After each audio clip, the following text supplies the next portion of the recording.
ताहिर बोला, बाबा, ये खुशी क्या शय है?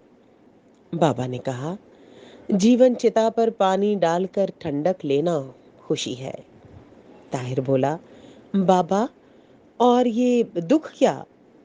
बाबा ने कहा, खुद अपनी ही आंखों से चुनी हुई आग दुख है।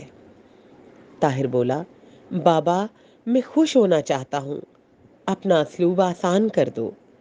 बाबा ने कहा, अम्मा कहती थी, खुद से ऊपर देखोगे तो आग में जल जाओगे, खुद से नीचे देखोगे तो सुख पाओगे। आंख सुख भी, आंख दुख भी। ताहिर बोला, बाबा, सच कहो, तुम खुश हो? अगर खुश हो तो क्यों कर?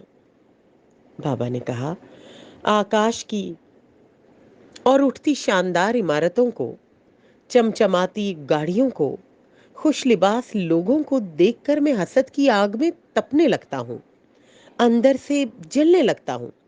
तब मैं फुटपाथ के बेघरों, बेआसरों, बीमारों और फाकाज़दा भूखों को बंद आंख से देख लेता हूँ, तो मुझे अपनी झोंपड़ी कुशादा और रूखी सूखी रोटी पुरलज़्ज़त लगती है।